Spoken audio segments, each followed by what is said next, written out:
Morning. नमस्कार दोस्तों, स्वागत है आप सभी का आज के मुख्य समाचार में। तो चलिए जानते हैं दिन भर की 25 बड़ी खबरों को फटाफट अंदाज में। पर आगे बढ़ने से पहले वीडियो को लाइक और चैनल को जरूर सब्सक्राइब करें, साथ में लगे नोटिफिकेशन को ऑन करें।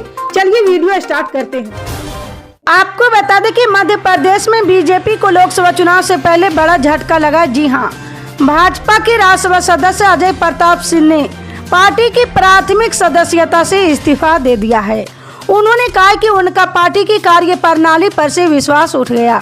इसके अलावा भाजपा की करनी और कथनी में अंतर दिखाई दे रहा है। जी हां, अजय प्रताप सिंह ने सोशल मीडिया पर अपना इस्तीफा शेयर किया है। उन्होंने सभी संगठनों को समाज का प्रतिनिधित्व की भावना में विश्वास रखने की सलाह दी है। जी हां, अजय प्रताप सिंह ने कहा कि मैं व्यक्तिगत राजनीति में विश्वास नहीं करता हूं, लेकिन लोकतंत्र में सभी समाज का प्रतिनिधित्व की भावना में विश्वास रखता हूं। आपको बता दें कि केंद्र सरकार ने आम चुनाव से पहले पेट्रोल डीजल पर एक्साइज ड्यूटी में कटौती की है। जी हां, इससे आम आदमी को बड़ी राहत मिली है। पेट्रोल डीजल की कीमतों में सबसे ज्यादा कटौती लक्षद्वीप में की गई है। लक्षद्वीप के एंड्राट और कालपेनी द्वीप में 15.3 रुपये की कमी की गई है। वहीं कारावट्टी और मिनीकॉय में 5.2 रुपये प्रति लीटर कटौती की गई है। जी हां, केंद्र पेट्रोलियम मंत्री हरदीप सिंह पुरी ने इसकी जानकारी दी है। जी हां, नई कीमतें कल यानी शनिवार से प्रभावी हो गई है। आपको बता दें कि केंद्र सरकार ने साल 2019 में पास हुए कानून नागरिकता संशोधन अधिनियम लागू कर दिए हैं। इसको लेकर विरोध भी देखने को मिल रहा है और आलोचक सुप्रीम कोर्ट में भी पहुंच रहे हैं। इसी क्रम में एआईएम के चीफ और हैदराबाद से सांसद असुद्दीन अवैसी ने भी सुप्रीम कोर्ट का दरवाजा खटखटाए हैं। जी हां, इसके साथ ही अवैसी ने सुप्रीम कोर्ट के सामने एनआरसी का मुद्दा भी उठाए हैं।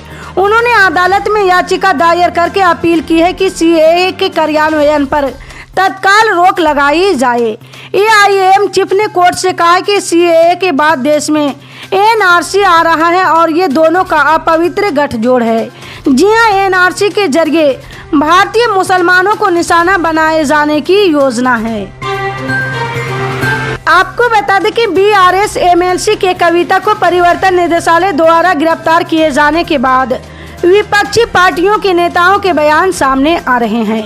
विपक्षी पार्टियों के नेता केंद्र सरकार पर निशाना साध रहे। इसी बीच राजद सांसद मनोज झा ने कहा है कि मुझे खबर है कि हमारे बिहार में 100 से 125 लोगों की लिस्ट बनी हुई है। जी हां, राजद सांसद मनोज झा ने कहा कि देश में कोई भी विपक्ष का नेता या दल ऐसा नहीं है जिस पर इस तरह की दबिश ना हो रही हो। मुझे खबर है कि हमारे बिहार में 100 से 125 लोगों की लिस्ट बनी हुई है। बीजेपी राजनीतिक डील नहीं कर पा रही, लेकिन इन्हीं 100 से 125 लोगों से BJP ED CBI income tax से डील करने की कोशिश में है। आपको बता दें कि लोकसभा चुनाव 2024 की तारीखों का ऐलान हो चुका है। जी हां, 16 मार्च को दोपहर 3 बजे प्रेस कॉन्फ्रेंस कर चुनाव आयोग ने लोकसभा चुनाव का शेड्यूल जारी किया है और चुनाव से जुड़ी पूरी जानकारी दी है। इस दौरान चुनाव आयोग ने साफ किया है कि दागी उम्मीदवारों को 3 बार अपने आपराधिक रिकॉर्ड की जानकारी अखबार में देनी होगी। इस नियम ने कई बाहुबली उम्मीदवारों की मुश्किलें बढ़ा दी है। जी हां, कई ऐसे बाहुबली उम्मीदवार हैं जो जेल में रहते हुए चुनाव लड़ते हैं और जीत भी हासिल कर लेते हैं। इन उम्मीदवारों को 3 बार अखबार में अपने आपराधिक रिकॉर्ड का पूरी जानकारी देनी होगी। आपको बता दें कि लोकसभा चुनाव 2024 की अधिसूचना जारी होते ही चुनाव आयोग का मॉडल कोड ऑफ कंडक्ट यानी आदर्श आचार संहिता लागू हो गया है। इसके तहत देश भर में अभियान चलाकर सियासी दलों के होर्डिंग, बैनर, पोस्टर उतारे जाएंगे। यही नहीं, सरकारी योजनाओं के होर्डिंग भी उतार दिए जाएंगे। आचार संहिता उल्लंघन की जानकारी सीधे चुनाव आयोग को की जा सकती है। जी हां, आयोग तेज रफ्तार से इस पर कार्रवाई करेगा। बता दें कि जहां एक तरफ आचार संहिता को लेकर लोगों में जानकारी की कमी का फायदा उठाकर सरकारी अधिकारी काम करने से इनकार कर देते हैं, वहीं लोगों में भी ये गलत धारणा है कि आचार संहिता सिर्फ राजनीतिक दलों और नेताओं पर लागू होती है। अगर आप भी ऐसे ही सोचते तो सावधान हो जाएं। जी हाँ, राजनीतिक दल या नेता ही नहीं, अगर आम आदमी भी आचार संहिता का उल्लंघन करता है तो उसे भी जेल की हवा खानी पड़ सकती है। आपको बता दें कि भाजपा द्वारा हरियाणा में सीएम बदले जाने के बाद से राजनीतिक में हलचल मची हुई है। इसी कड़ी में पूर्व सीएम मनोहर लाल पर पूर्व मंत्री गीता भुक्कल ने निशाना साधा है। उन्होंने कहा कि मनोहर लाल के खिलाफ सत्ता विरोधी लहर थी, उनकी कुर्सी छीनने की यही वजह थी। एंटी इनकम्बेंसी के चलते ही पीएम नरेंद्र मोदी ने उन्हें उनके पद से हटाया है। जी हां, भुक्कल कांग्रेस ने घर घर कांग्रेस और हर घर कांग्रेस अभियान के तहत झज्जर में दीपेंद्र हुड्डा के साथ डोर टू डोर कैंपेन कर रही थी। उन्होंने कहा कि मनोहर लाल और उनकी भाजपा पार्टी ने सत्ता में रहते हुए भी और अब सीएम पद से हटने के बाद भी रोहतक सीट को टारगेट किया हुआ है, लेकिन अब जनता इन लोगों के बहकावे में बिल्कुल नहीं आने वाली है। आपको बता दें कि चुनाव आयोग ने चुनावी तारीखों के साथ मतदान की तैयारियों को लेकर भी खुलासा किया है।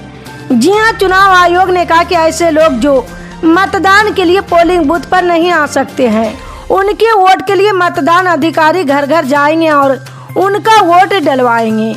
जी हां, मुख्य चुनाव आयुक्त राजीव कुमार ने बताया कि जो मतदाता जिनकी उम्र 85 वर्ष से अधिक है और वे मतदान केंद्र तक आने में असमर्थ हैं, उनके लिए चुनाव अधिकारी फॉर्म 12C लेकर उनके घर जाएगा और घर पर ही वोट डलवाएगा। आपको बता दें कि दिल्ली की आम आदमी पार्टी सरकार रेहड़ी पटरी पर दुकान लगाने वालों का एक सर्वे करेगी।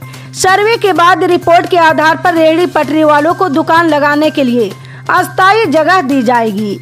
जी हां, दिल्ली के मुख्यमंत्री अरविंद केजरीवाल ने वीडियो जारी कर ये ऐलान किया है। इनके अलावा दिल्ली सोलर पॉलिसी 2024 का नोटिफिकेशन भी जारी कर दिया है। जी हां, मुख्यमंत्री ने ऐलान किया कि एक सिस्टम बनाया जाएगा जिसके तहत जहां भी रेहड़ी पटरी की दुकान लगेगी वहां पर ट्रैफिक की समस्या भी ना आए और दुकानदारों को भी परेशानी ना हो।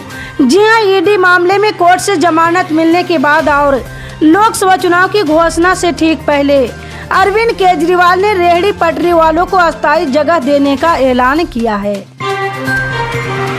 आपको बता दें कि तेलंगाना के पूर्व मुख्यमंत्री के चंद्रशेखर की बेटी के कविता को परिवर्तन निदेशालय ने गिरफ्तार कर लिया है। दिल्ली शराब नीति घोटाले में ये गिरफ्तारी हुई है। जी हां, ईडी ने कल शनिवार को बीआरएस नेता के कविता को दिल्ली की अदालत में पेश किया। इस दौरान के कविता ने कहा कि हम इसके खिलाफ अदालत में लड़ेंगे। जी हां, के कविता के वकील ने ईडी पर उन्हें गिरफ्तार करते समय सुप्रीम कोर्ट के निर्देशों का उल्लंघन करने का आरोप लगाया है। के कविता के वकील ने दिल्ली की अदालत से कहा है कि ईडी द्वारा उनकी गिरफ्तारी अवैध है।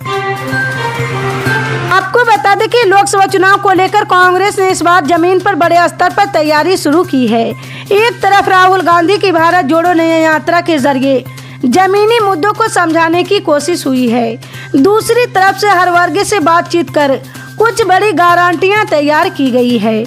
इसी कड़ी में कांग्रेस ने अब 5 और गारंटियों का ऐलान किए हैं। जी हां, राहुल गांधी ने खुद सोशल मीडिया पर उन गारंटियों का ऐलान किए हैं।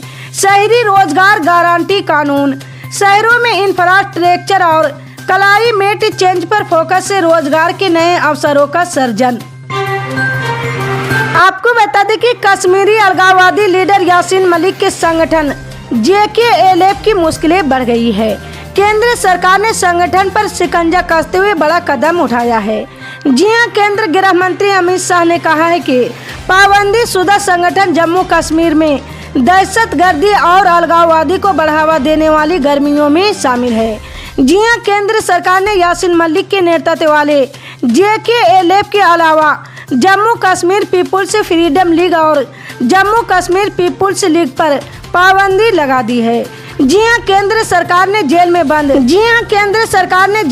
दहशतगर्दी की मुलजिम यासीन मलिक की क़यादत वाली Jammu Kashmir liberation front, Jammu Kashmir people's freedom league और जम्मू कश्मीर पीपुल्स लीग के 4 समूहों पर केंद्र शासित स्टेट में दहशतगर्दी और अलगाववादी को बढ़ावा देने के इल्जाम में पाबंदी लगाई है।